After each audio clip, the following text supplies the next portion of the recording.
Welcome, everyone. I'm going to wait a couple minutes while everyone filters in, but we'll get started shortly.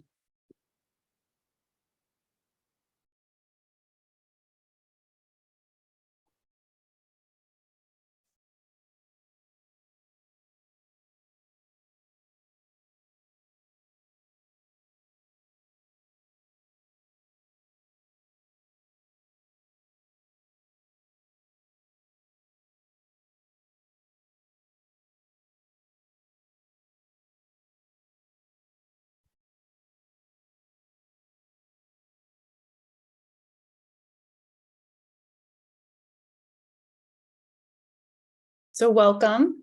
As we talk today about artwork that recontextualizes our national symbolism and calls attention to historical injustice, I think it's particularly important that we start with the violent history of dispossession, enslavement, and dispersal of Indigenous communities. So I want to give everyone a moment to read this and take in these words.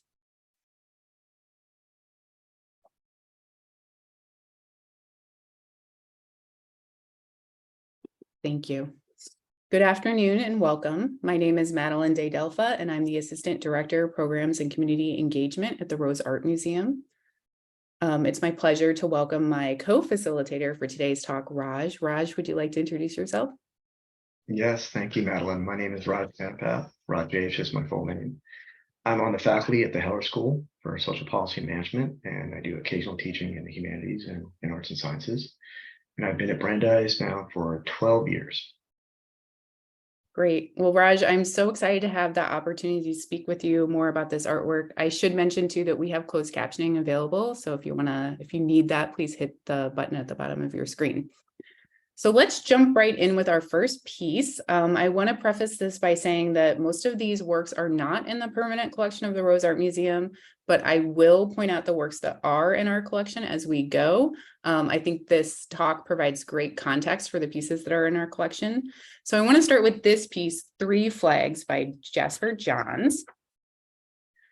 Three Flags is an encaustic painting that provokes introspection from the viewer. So Johns believes that the flag was seen but not looked at, not examined. And encaustic paintings are created by mixing pigment with hot wax, and the hot wax dries very quickly. So it draws attention to each mark and each brushstroke. And you can see there's a lot of texture in this painting, even though the lines and forms are very precise. And so by using a highly recognizable, indeed very ubiquitous image, Johns is asking us to contemplate not just the flag and its symbolism, but also the very nature of painting itself. So are these flags or are these paintings of flags? Is this a reproduction or is this something wholly original? And John says, using the design of the American flag took care of a great deal for me because I didn't have to design it. So I went on to similar things like targets, things that the mind already knows, that gave me room to work on other levels. And we can see Johns is quite literally working on other levels here because we have three different levels of flags. And this trio of flags projects out towards the viewer in a subversion of traditional perspective. So traditionally things get smaller as they get further away, but here they're getting smaller as they get closer to us. So this painting is representational, but it uses the vocabulary of abstraction. It's conceptual, but it's also painterly.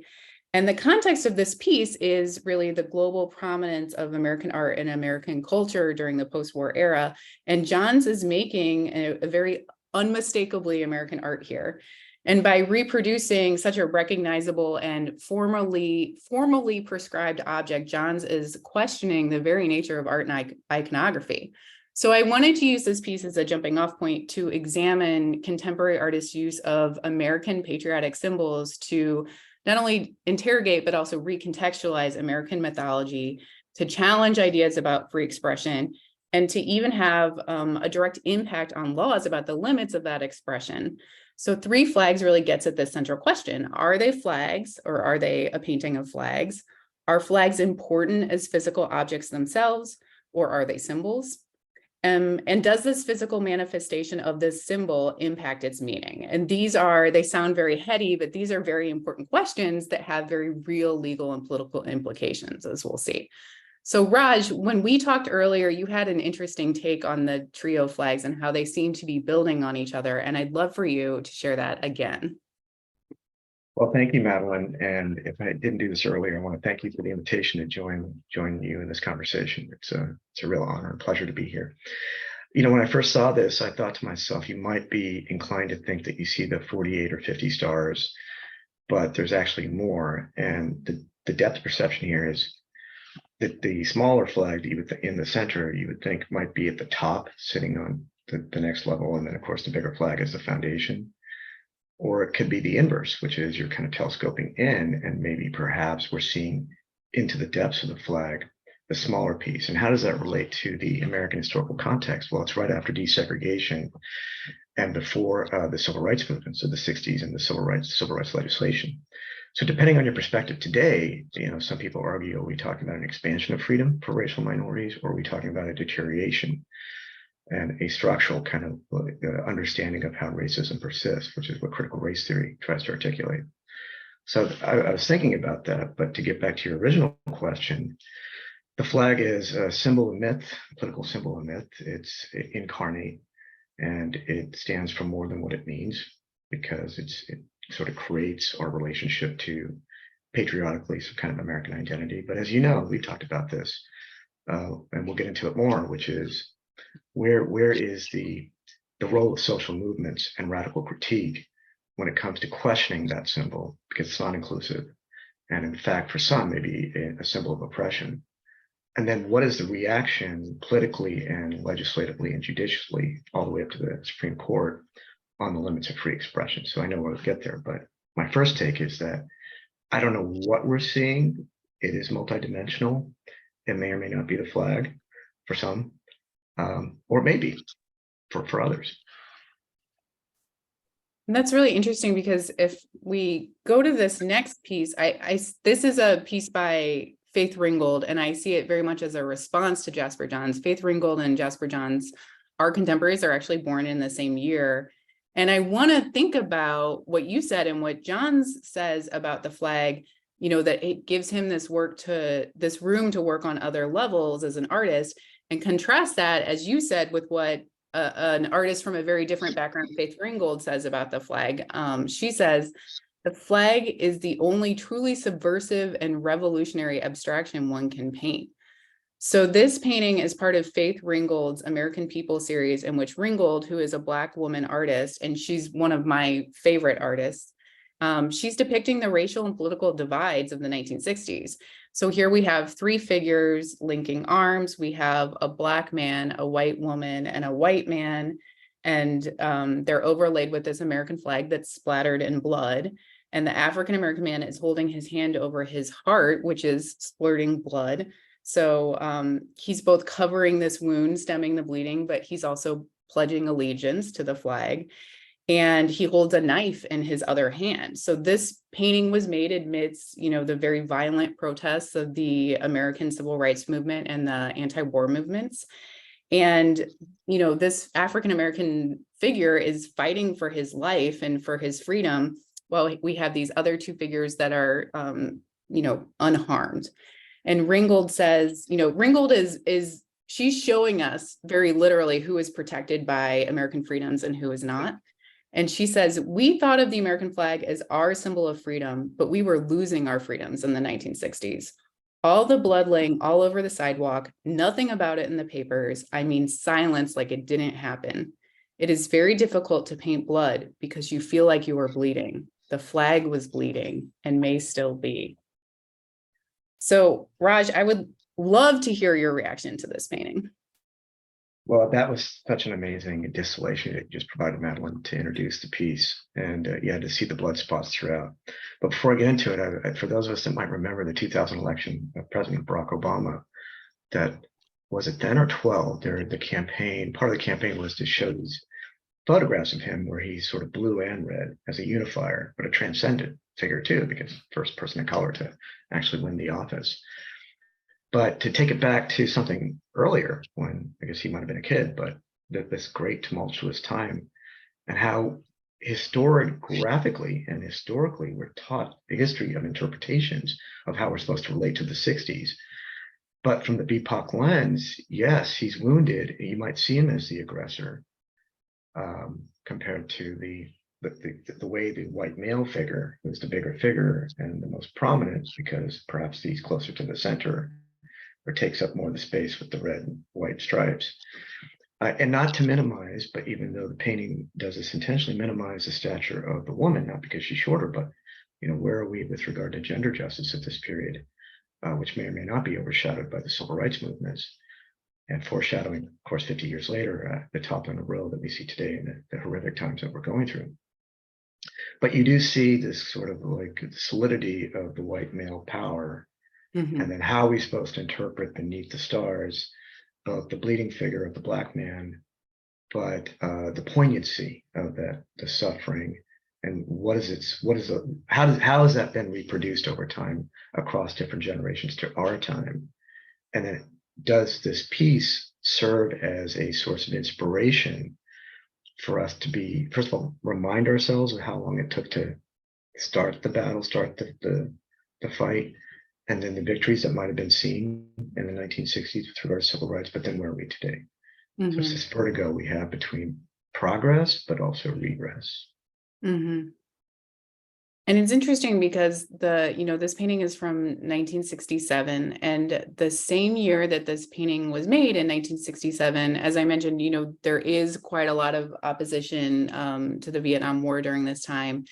And that same year, Stephen Radich, who's a New York art dealer, was actually sentenced to jail for showing work by an artist who had created flag-based artworks to protest the Vietnam War.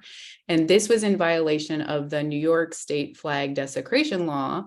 And Radich was sentenced to 60 days in jail, and he had to pay a $500 fine. So we can see that, the flag has become very politicized during this time. And we see that, artists are using it not just to push the boundaries of representation, as Johns does, but it's also being used as a political tool to push the boundaries of what can be expressed and what can be exhibited, and to convene these conversations about civil rights, about Vietnam, about, as you say, the role of women as well. And they're trying to create a space for conversation about American patriotism.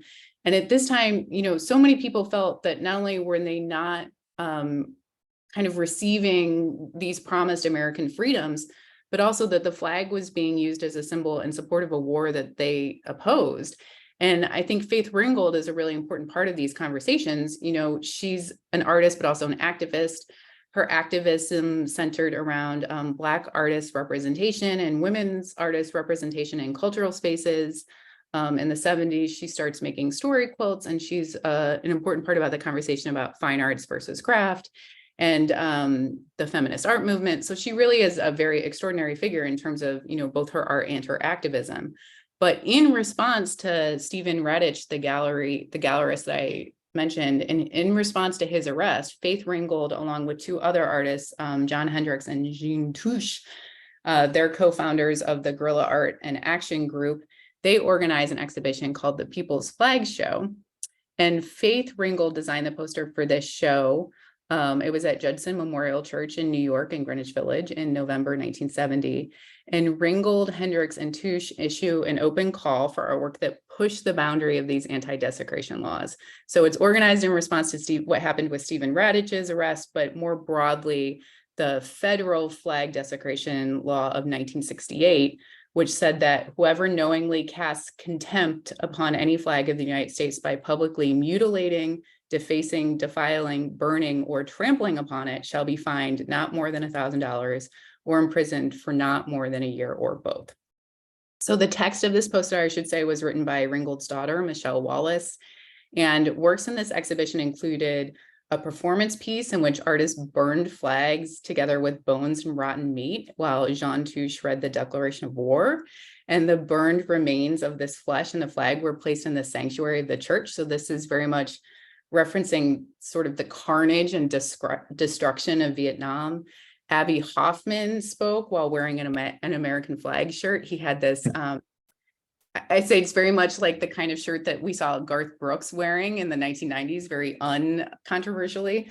But Abby Hoffman had been arrested for wearing this shirt during a hearing of the House Un-American Activities Subcommittee in 1968. So Abby Hoffman's there, and there's a, that kind of demonstrates that there's this concerted effort at this time to, really suppress any kind of political dissent and investigate it and call it un-American.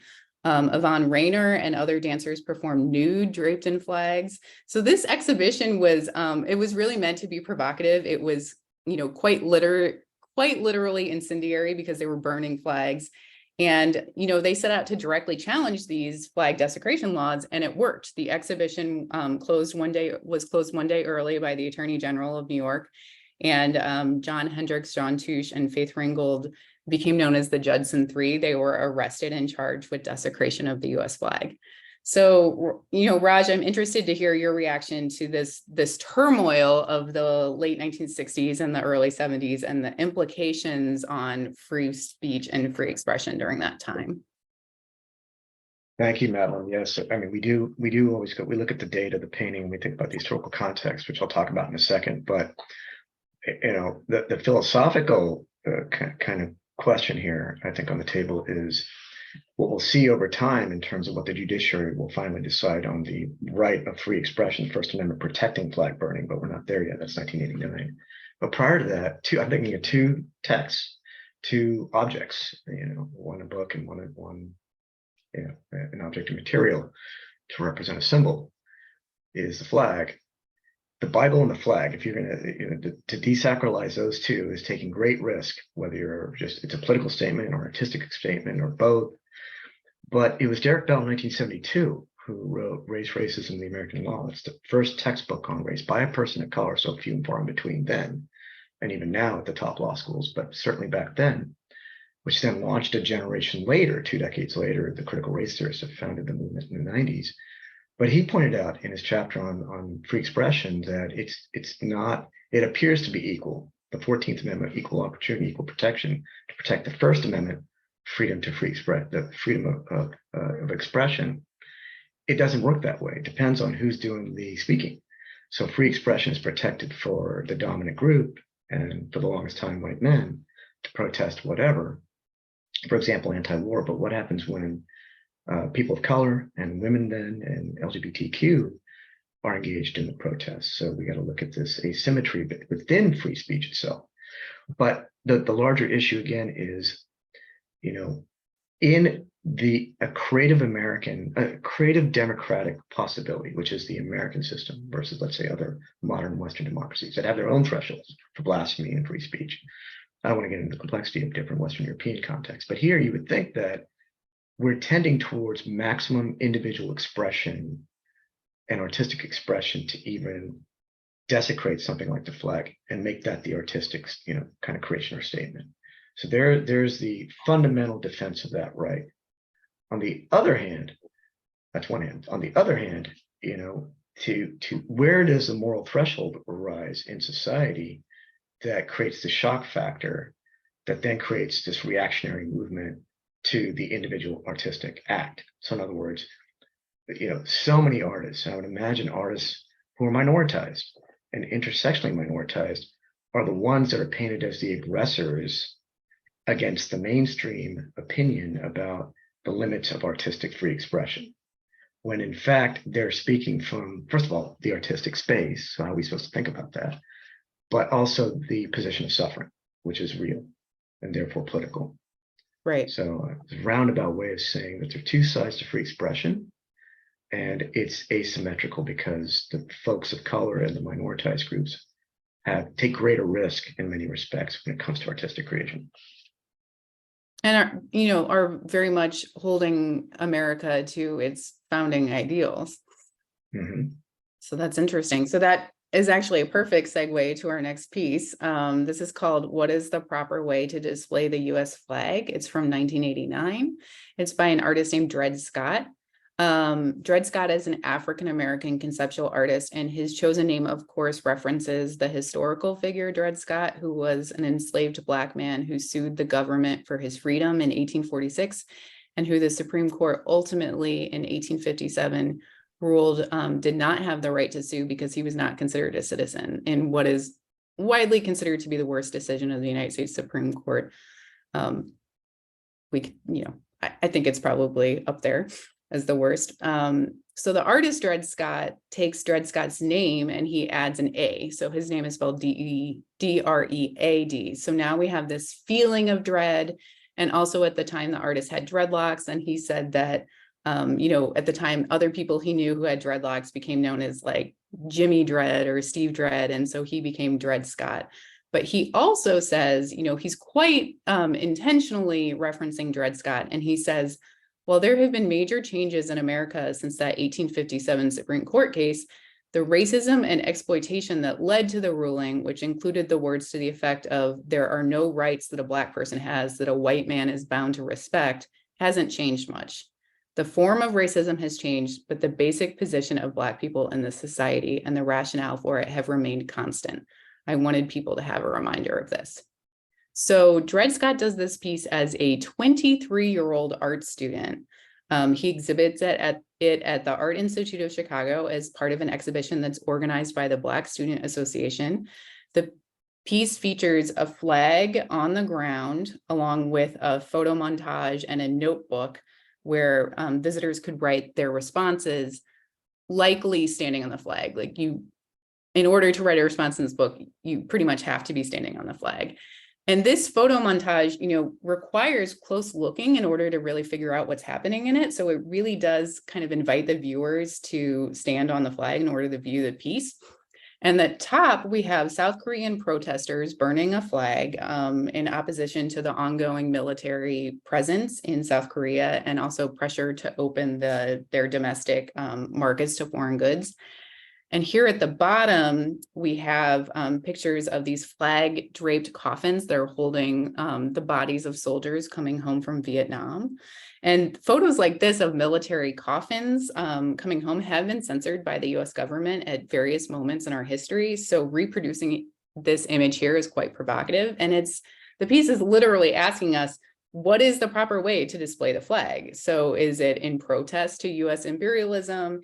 Is it draped over the bodies of these soldiers who died in Vietnam? But more than that, it's inviting dialogue in response to this question. It's asking visitors to engage and respond to this question. And I have a detail here that shows some of these responses. So what was the response to this piece? Well, it was pretty dramatic. A veterans group protested outside the school and chanted, "The flag and the artist, hang them both high." The school received bomb threats. The staff received death threats. The following year, the school's funding was cut from $130,000 to $1. The president of the United States at the time, George H.W. Bush, commented on the work and said he thought it was disgraceful.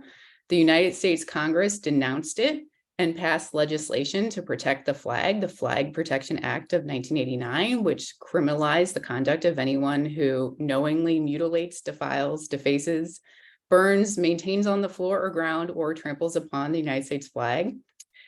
And so this, was a student exhibition at the Art Institute of Chicago that got this very, very national response.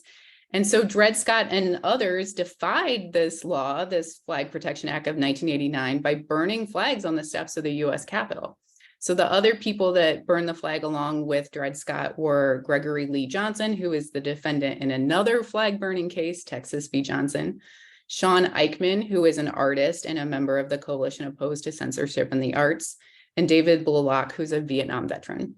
So this led to a landmark Supreme Court decision that upholds the legality of burning American flags as free expression. And the decision is called US v. Eichmann et al. From 1990. And the ruling reads in part, "The mere destruction or disfigurement of a symbol's physical manifestation does not diminish or otherwise affect the symbol itself." So not only are we seeing the issues raised by the Judson 3 play out here, but we're also seeing an answer to the question posed by Jasper Johns. Is the flag an object or is it a symbol? Well, the Supreme Court rules that the physical object is not the symbol itself. The destruction or disfigurement of a physical manifestation does not diminish or otherwise affect the symbol itself. So I think that's very interesting that this question posed by Jasper Johns is now being answered by the US Supreme Court. But also to, speak to what you've been saying, Raj, the backlash to Dred Scott's artwork, further invites us to consider the impulse to protect an American symbol over its citizens, to protect an American symbol over the freedom of speech, over artistic expression. And it's inviting us to wonder, whether nationalist symbols can ever truly be democratic. And so, Raj, I'm interested to hear your take because, now a few times we've seen these anti-desecration laws or these flag protection acts being challenged by artists, and, ultimately the free expression is upheld. But as you brought up, it's very interesting to see whose speech is being challenged here. This piece and this whole conversation here on Dred Scott's work, 1989, in that context, just gets my head spinning because I don't even know where to begin. I first want to acknowledge what you'd said earlier, and thank you again, another wonderful distillation and setting of the context, that Dred Scott, the play on dread, anxiety, angst, and then of course the historic figure of Dred Scott in the 19th century, that would ultimately lead to segregation and after Reconstruction. This is a pivotal period. It's the end of the Cold War, but it's also the transition to the new American Empire, the wars in the Middle East, long before 9/11. And so to locate it there where, can we now use the so-called disparagement or denigration of the flag as an act of social protest and free expression on the responsibility of America, but coming from a person of color, and to see that kind of backlash, we're talking about the flag here. And I'm thinking today we can protest the Super Bowl at halftime and maybe not stand up for the national anthem without repercussion. I mean, without pure impunity. There are repercussions. There are massive debates about Black athletes, particularly, or white athletes that would ally in terms of not standing up for the anthem. We can question the historical veracity of July the 4th.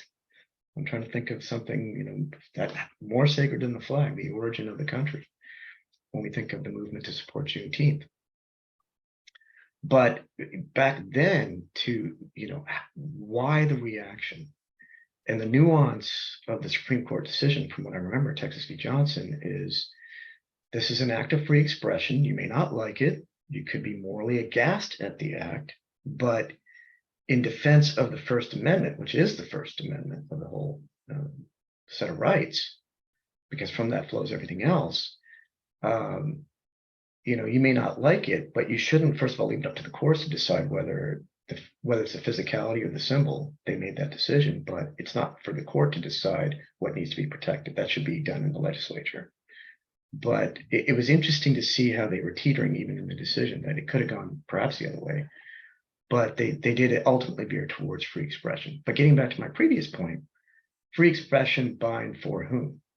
Mm-hmm. And who takes the greatest amount of risk? And I think that, what he was suggesting in terms of my interpretation, I don't know if you want to go back to the actual standing above the flag. Yeah, I mean, the first of all, the clinical and tranquil nature of this when it first appears to you, if you can tune out the fact, which is hard, that the flag is on the floor, maybe it's just a piece of rug, you're drawn into what you're supposed to do, which is go right to the front, maybe engage in some active writing in the book.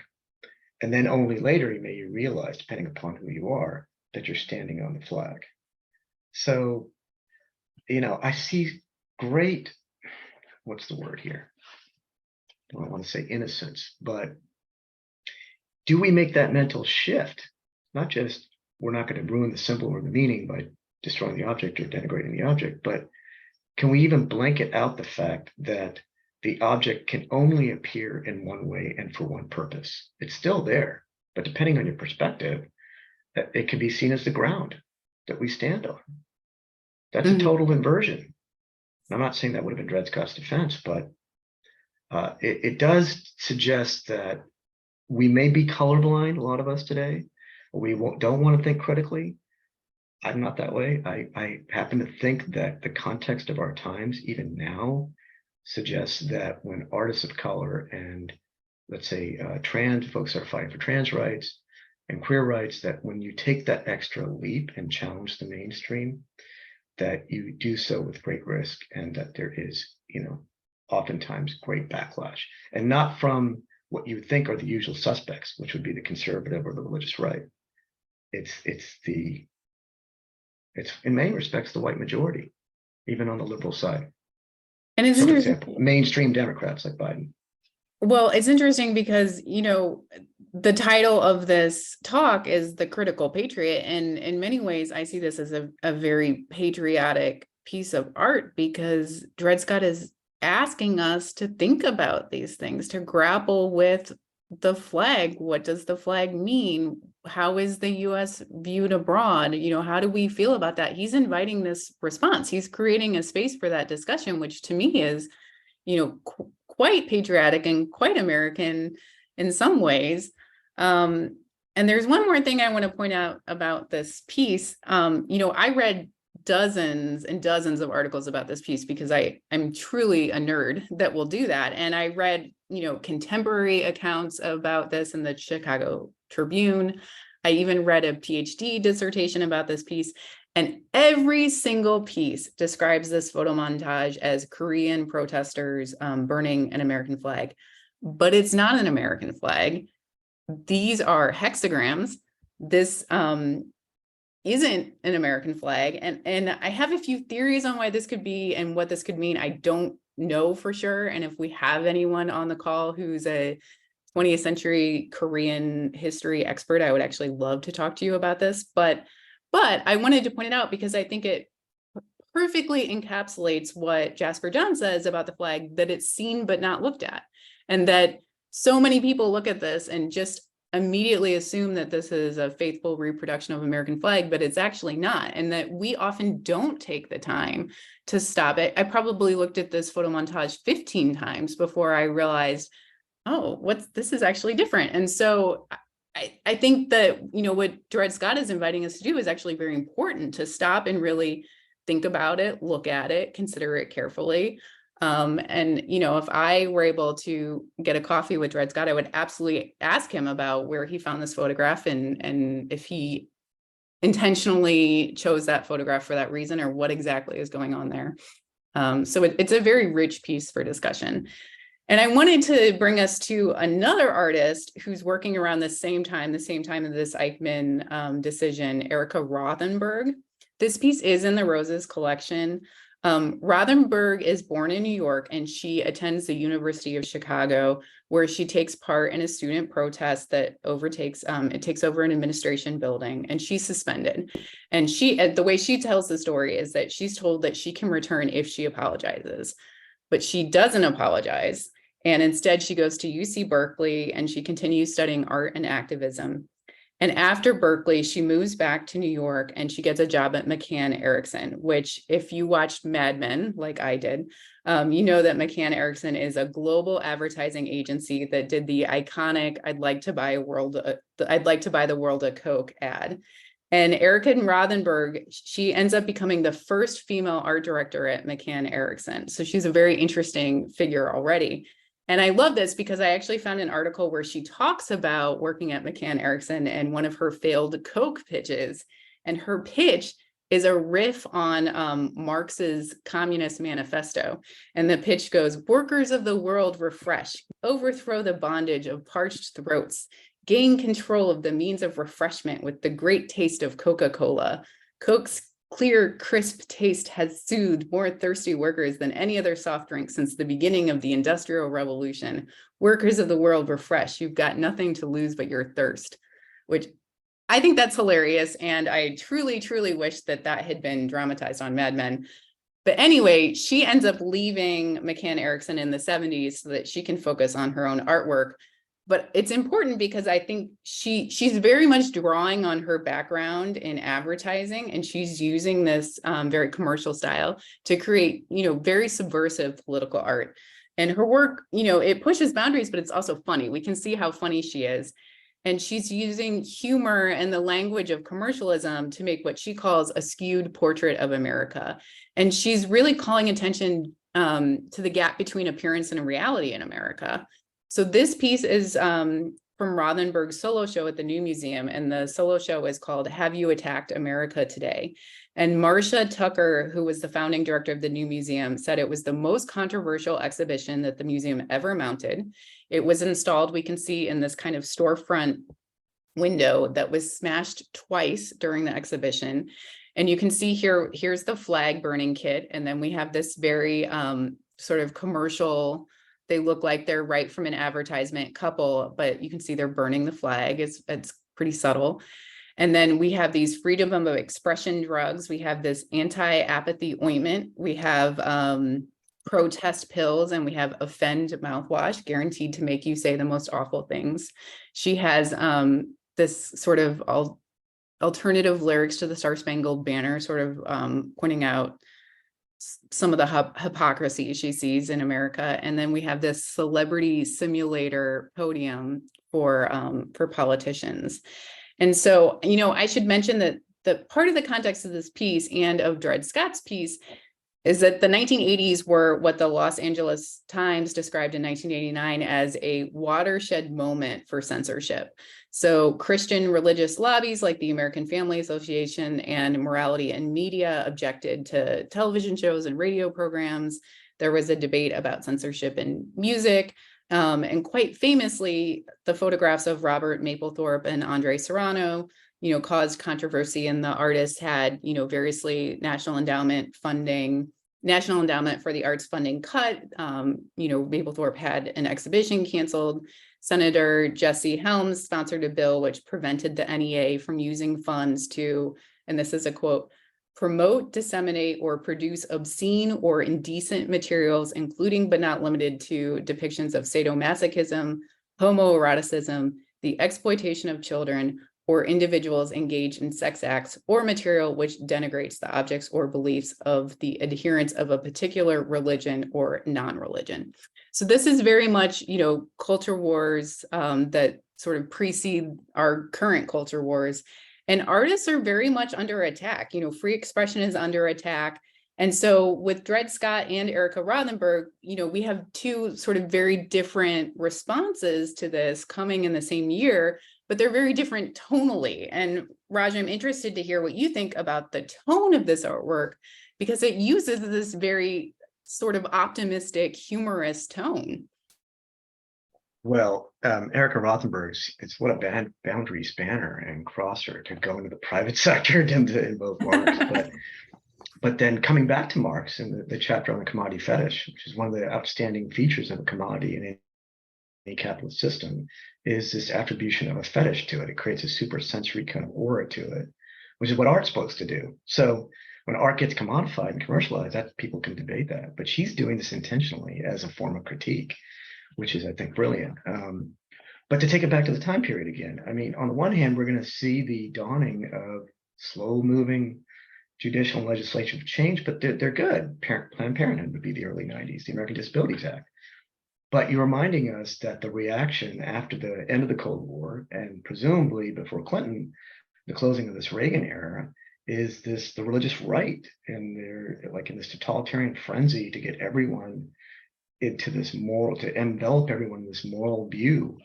And here art is pushing the limits as to both this time period in terms of, let's say, the private sector involved in the production of content, but then the appropriation of that process for an artistic statement, and then the testing the boundaries of free expression. Like, why couldn't this be seen? On the one hand, it's very much a product of America at the time. On the other hand, it gets the reaction that you mentioned, because if this was the most controversial, and to us looking back, it looks like, well, partially entertaining, but and very clever in terms of what the sequence that you'd mentioned in terms of the different products. But overall, it's hard. I was a kid back then, and maybe others on the call could give us more of a perspective of how they see that the cultural wars then versus what we, as you said, are debating today. But I think, first of all, here I am. I'm for a loss for words. I think the piece is amazing. There's something about it, this Lego-like quality of, like a child, you're drawn to it. And yet then the double consciousness, to invoke some Du Bois here, sinks in, where you're not this kid that's experiencing the first act of trauma. This is a profound statement of the pathology of America and what's to come. So it's very foreboding in that way. And it's interesting to think in 1989, she's saying, have you attacked America today? I can only imagine how controversial this piece would have been, in New York after September 11th, of course. 9/11, yeah. She's anticipating sort of the language that's going to be used, 20 years later. It's very interesting. Jesse Helms' philosophy, and a young George Bush Jr., yet to become president. That's another story we can. Well, I'll take us ahead to our next era of suppression of political dissent. This is an installation by an artist named June Clark. June Clark is an African-American artist who grew up in Harlem, and she moved to Canada in 1968 so her husband could avoid the draft. So again, we're very much still grappling with the legacy of the Vietnam War. And she describes leaving the country as a rupture. If you think about the year 1968, it's such an intense year in American history. It's really the height of the political unrest of the 60s, and it's very personally disruptive for her. And she describes her artistic practice as a meditation and a way for her to process things. So her 2020 exhibition, Unrequited Love, presented American flag-based artworks that she had been working on for a span of more than 20 years, mirroring the erosion of democratic norms over that same period of time. And the exhibition title, Unrequited Love, refers to loving something that doesn't love you in return. So it's very much referencing America's history of racism that continues to this day, through its sometimes brutal mistreatment of its citizens, particularly its Black citizens, particularly Black women. And we'll look closely at one piece from this exhibition. This is Moral Disengagement. And this piece was made between 2014 and 2017. So it features an American flag that has unraveled almost completely. There's a rusty barbed wire cross finial. And this piece really evokes the turmoil during the lead up to the 2016 election of Donald Trump and its immediate aftermath, and this rise of this new brand of Christian nationalism and white supremacy, one that reached, the highest levels of government. And Clark's flags, you can feel when you look at them, they're really they're expressions of love and dismay.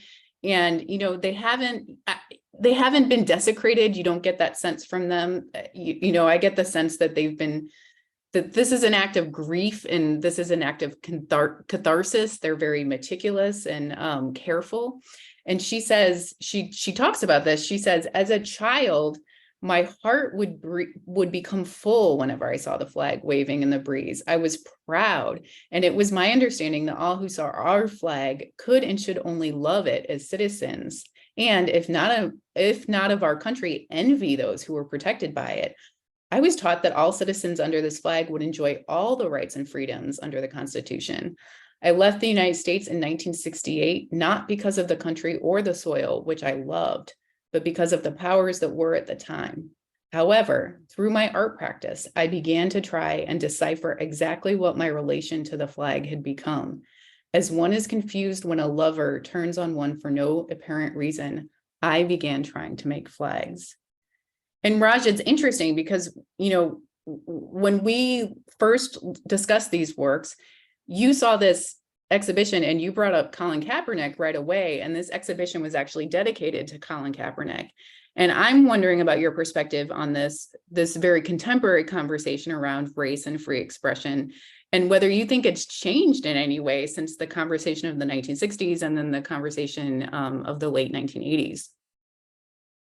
Well, at the end of the previous piece that you'd shared, Madeline, the question arose as to this renewed patriotism that would come from 9/11, which actually happened as we saw, but then to have the exhaustion of the 20 years of war and long before the lead up to 2016, people might recall, and especially those of us in higher ed, that during the re-election of President Obama in the second term, the backlash had begun in terms of the statements about the end of the white establishment and America is diversifying now way beyond recognition and we're losing all of our values, et cetera, et cetera. So it's the beginnings of the statement of what would then become the full-blown white nationalism that we'd see with the Trump movement, the populist movement.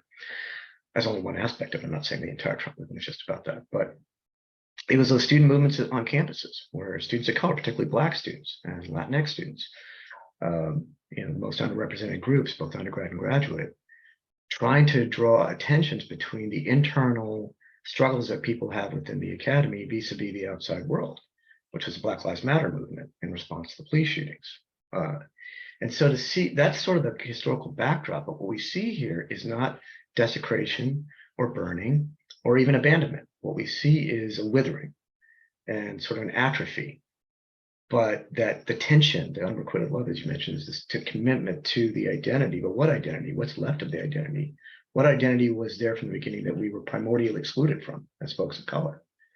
But then to see the crucifix as compassion and love and forgiveness, so catharsis was a perfect way to put it. I think it's a release of this sort of accumulated trauma and the sort of racial battle fatigue. It's the exhaustion. And I do this in my classes. I say, okay, you want to talk about 1894 segregation, and then you want to talk about Du Bois, 1905, Souls of Black Folk, and the genius of Black intellectual, musical, and artistic traditions of the 20th century, and then Martin Luther King and Malcolm X in the 1960s. Look at this tremendous history that puts into question the sanctity of what we want to value as our genius as Americans. Because for me, when I look at the Black history, I see the condition of possibility of even talking about what matters the most, to sound like a philosopher for a second. But you fast forward to today, as you said, the very fact that a movement has to state something more fundamental than the Constitution or the flag, that life matters, that's supposed to be a religious or moral commandment, that, to say that Black lives matter in the beginning of the second decade of the 21st century, after 60, 70 years of fighting for rights and equality. The piece shows me the tension between the pursuit of pure equality and liberty, and now a statement about the meaning of life itself, which are the times we're living in now, that the nihilism that can set in if we, as Derek Bell himself said, that racism is permanent. He wasn't being fatalistic. He wasn't just being realistic either. He wants the white majority to understand the profound nature of that statement when you talk about the endurance of racial oppression. And what will it take then to finally break it? So I situate the piece between all these different epochs, but most specifically that this is both a commitment to, do you want to call it patriotic? Yes, I would. But certainly a commitment to the love of one's country or place or space. On the other hand, the beleaguering kind of this feeling of exhaustion, that we're still in this moment fighting for something as fundamental as the right to live.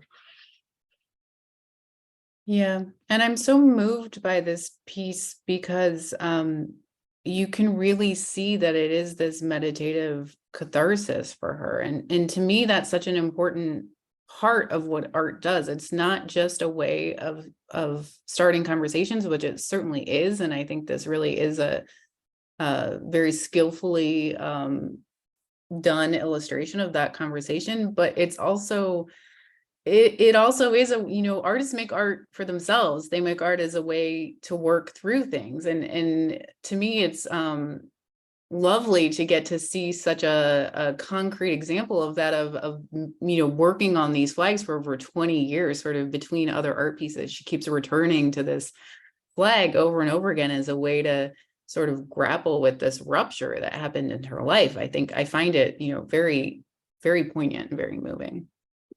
But I wanted to end with, one last piece. I kind of wanted to end on a bit of an uplifting note, which I hope this does. Here we have We the People by Jan Vo. It's another piece that, like Three Flags, like the first piece that we saw, it faithfully reproduces a ubiquitous national symbol. So here it's reproducing the Statue of Liberty, but as you can see, we only have a small piece of the Statue of Liberty. I have here the big Statue of Liberty so we can see. I think this is probably right here. We have the detail of the robes here. So Jan Vo is a Vietnamese-born artist his family flees South Vietnam and immigrates to Denmark when he was 4. And he now lives and works in Berlin and Mexico City. And for We the People, the artist hired workers in Shanghai to create a 1-to-1 replica, so an exact scale replica of the Statue of Liberty in about 300 different pieces. But the pieces have never been assembled into a whole, and instead they're dispersed throughout the world. So, the fragments went to, I think, 15 different countries originally. And Jan Vo had actually never seen the Statue of Liberty before making this piece, but he was fascinated by it. And he was fascinated by the way that it was made and put together. And this piece is on view at the Rose, and I invite all of you to come see it when the Rose reopens on August 3rd, because it really is so cool to see in person, because it really lets you engage with the Statue of Liberty in a very intimate, human way that you can't really engage with the original, because people are down here, and this allows you to really get kind of up close and personal with it. And it's asking us to grapple with the implications of its production, of its fragmentation. It's asking us to think about global capitalism and colonialism and how American ideals are spread through the world. And the original Frederick Auguste Bartholdi depiction of Libertas, the Roman goddess of liberty, was created by French workers. And Vo's replica was fabricated in Shanghai using the exact same techniques. And so when you get up close and see this piece, you can see how thin the copper material is. It's about 2.4 millimeters, which is about the depth of 2 pennies. So in some ways, it's calling, attention to the fragility of this promise of freedom. But I think it's also calling attention to our ability to bend and shape it. The workers hammered the copper around an armature in this technique called repoussé. And so I think of it maybe as this call to action, kind of telling us to get to work, telling us that we can mold and shape our societies globally, and we can bend them to fit with our ideals. So Raj, I'm wondering if you have any final thoughts on this piece. Well, I really like your interpretation.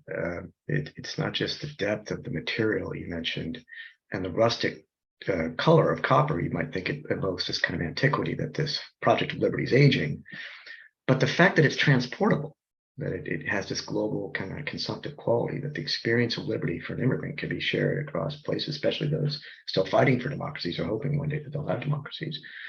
But getting back to the specificity of the context here, the full-bodied Statue of Liberty as a symbol, but also as just the actual embodiment of it.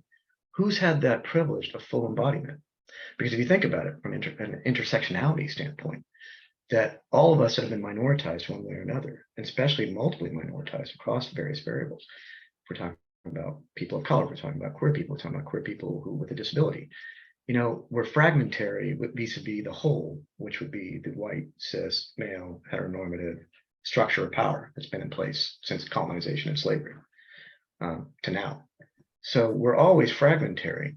And so our perspective into liberty in some respects is fragmentary too, but we're fully embodied in a way that we're trying to narrate against this fragmentary construction. And I'm struck by another principle that comes out of Sierra critical race theory in the early 90s is this notion of whiteness as property. And you might think, what does that mean? It's not just that we are beholden to this notion of white being a valued commodity, which it is, still is, but it's the ability for whiteness to objectify everything else as a form of property from slavery to now. And therefore, property is disposable. So I wonder about coming back to this issue of objectification and embodiment and the fragmentary quality of it, that do we have a conception here where this may be hard to take, because if you are fully embodied and able-bodied and racially embodied as white and cisgendered male embodied and then part of the heteronormative structure of power, unless if you can check off all the boxes of privilege there, the rest of us, one way or another, have to overcome this pessimism, optimism, superiority, inferiority dialectic that afflicts us, and embrace our own kind of embodiment for what it is. Interesting. I love that. Okay, well, we have about 5 minutes left, and I'm wondering if there are any questions from our audience. You can put questions in the chat, or we have a Q&A feature, because I feel like we've talked about a lot of really interesting questions, and there's a lot there. And I mean, and much of it is very, I feel, fraught for us still. So I'm wondering if anybody has any comments or questions that they want to share. I know it's lunchtime and everybody, I'm so happy that so many people came out to engage with us in this dialogue. So I'd love to hear from people. And Raj, in the meantime, I don't know if you have any like sum up thoughts. I do, but here we have a question. Let's see. Are you familiar with the work of Sonia Clark and how her work with flags relate to this topic? I am. It's interesting, when I put this together, there were originally I had probably 3 times as many as many pieces in this show. And the work of flags is just it could be probably an entire exhibition just about this, but yeah, there are so many. I would have loved to have included Sonia Clark in this talk. There are so many people that I would have loved to include. But yeah, I mean, also Sonia Clark, I think, does a lot of work around the Confederate flag too, which is like a whole other, and we just had a lecture last night with Barclay Hendricks, which he also has like some stunning pieces around. That's a whole other topic about how the Confederate flag can be used in art. But yeah, maybe we'll have to do a part 2 next year and include some of the other artists that we didn't get to talk about. But sounds like, we're getting some nice comments that people enjoyed the topic. So I just want to say thank you to everyone for joining us today. And, I really hope everyone will be able to come visit the Rose soon, see some of these pieces in person. And I want to let everyone know that our next exhibition is Argivan Khosravi, Black Rain, which opens on August 3rd. And the work in that exhibition is really extraordinary and stunning. So please look out for more information about that exhibition and programming. And thank you so much, Raj, for joining me today. It was such a treat to get to talk to you about some of this stuff. And I really appreciate your insights and context. And Madeline, thank you for the perspective and insights you brought. I mean, I learned so much from trying to understand the genesis of the works and then what the legacy is. But maybe in closing, if I can make one remark, people might ask, are we optimistic about the full realization of equality and liberty in a diverse society, in a diverse democracy, or are we going to be pessimistic? Because they're also what are called passive optimists, which means I think everybody for the most part is on board with equality and liberty, but are we going to do anything about it? And I think the artists are showing great courage and conviction in trying to meet those highest patriotic ideals. But the paradox is that maybe the highest form of patriotism is the final freedom that we could all have, which is to fundamentally question our place in society, especially those of us that are minoritized or among the oppressed. Well, with that, I think we'll say thank you. That's a great closing thoughts. And thank you everyone for joining. Thank you. Thank you, Madeline. Bye.